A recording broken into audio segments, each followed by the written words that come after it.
By the way, I just looked up at the video monitors. Say a prayer for Michelle Obama. She's going to Mexico. Say a prayer for Michelle Obama. I mean, God help us and what's going down in Mexico. I told my daughter, she went on spring break, and I said, you don't know anybody that's going to Mexico, do you? And she said, no. And I said, you sure? Because if you do, tell them not to go. Please tell them not to go. And she looked at me with eyes that I haven't seen from my daughter before. She knew how serious it was and how serious I was. And I could actually see her cataloging. Hang on, do I really know anybody? Because I will tell them. Because things are getting bad down there. A few days later, you saw what happened down in Cancun and down in Mexico. 888-727-BCK, 888-727-BECK is the phone number. My apologies to all of our fiction authors. GQ is now doing a piece on, I guess, I think it's book burning. Would you say that, Pat? Is that a good enough? I mean, it's kind of what I got from it. Yeah. Mm-hmm. It's a kind of a nice little book burning thing that Glenn Beck's Book Club is what they're calling it. They said, what's more American than a gritty political thriller, the kind with bad cover art, worse writing, and the clout to fill airport bookstores nationwide? Absolutely nothing. That's why our nation's foremost lunatic, Glenn Beck, interviews dozens of novelists on his Fox show and relentlessly hypes their work. So to see what all the fuss is about and brutalize our correspondent for laughs, we're making Zach Dion read each and every one of his fiction recommendations. They start with Brad Meltzer, The Book of Lies, and they trash it. And then they take Vince Flynn's Pursuit of Honor and trash that. Brad Thor's The Last Patriot and trash that. James Rowling's The Doomsday Key and trash that. I mean, it's incredible. You're taking, I think all of them are #1 New York Times bestsellers, and they're just trashing them and saying that, they're crazy. I love this one. Two-dimensional characters, a plot riddled with coincidences that don't help, blah, blah, blah, blah, blah. What magazine is this again? GQ.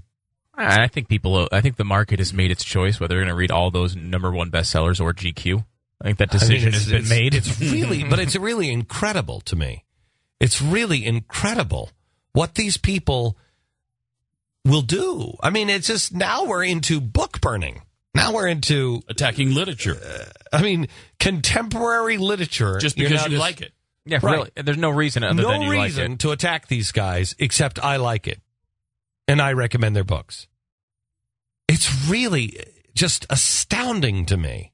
I'm going to find it hard to believe that any one of those four are going to lose any sleep at night over the GQ review. No, they're not. And the only reason why I bring it up is because look at what's happening. Look at what is happening to our culture. Look at what they're doing. And no one will stand up. I had somebody in the media who I really respect. He said to me, "Are you surprised you're still alone?" I said, "Yeah." I said, "I really thought a year and a half ago that if I could figure out what was going on and make a good case, others would stand up, others would pick it up, others would investigate, others would follow through on the leads and either prove me wrong or prove me right." Have you noticed no one has proved me wrong? No one has even investigated them.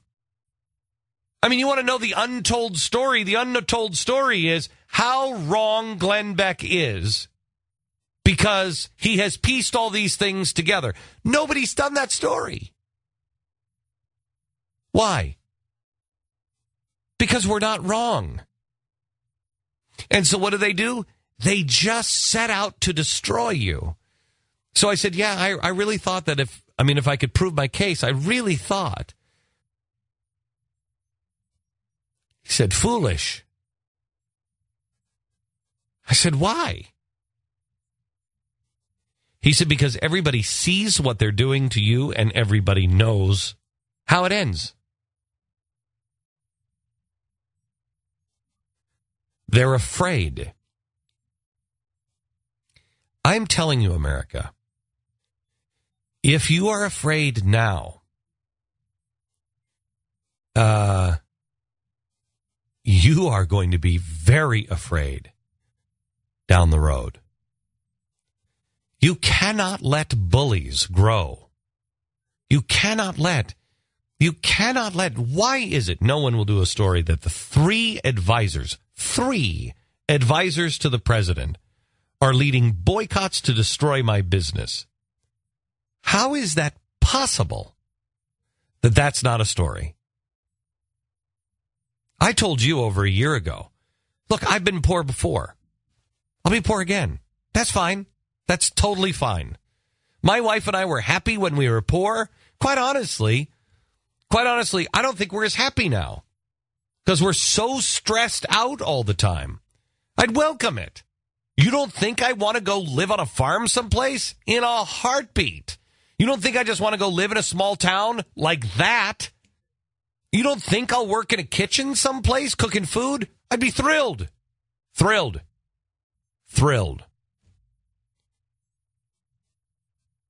You got to get to that place. You've got to get to the place to where nothing matters except the principles. You know, another thing that really bothers me is the story in the story that is going around now, the way they're twisting it from Forbes. And Forbes, God bless them, but they left out half of the story, and that was, you're an entertainment company. And they actually came out with another story that nobody reads. They came out with another story following it because they got so many calls and so much blog traffic saying that Glenn Beck doesn't believe in anything he says, that I'm an entertainment company. Yes, I am an entertainment company. That's what we set up. Unfortunately, that's not what we do now. Why? Because if you listen to the whole quote or see the whole quote, which is now in a follow-up story from Forbes, I was talking to her about Disney, one of my heroes, Walt Disney. And I said, this guy, man, he could inspire people. He could make people, you just want to reach to higher heights. You feel good. And I was talking to her about Tyler Perry. Here's a guy who believes in something, and he's wrapped it in entertainment. When everybody said he couldn't do it, he did it anyway. And his movies are uplifting. It's an entertainment company. I said, that's who I am. That's what I want. That's what we set up. If you look at the whole quote, here's the key part. However, I happen to believe our republic is on fire. And again, referencing the Disney portion, which we were talking about at the time, I just don't think the best course of action is to have a cartoon dog come out and put it out with a cartoon fire hose. People don't care. In the media and in Washington, they don't care about the truth. You do. Have no fear. You must step to the plate on principles and values now.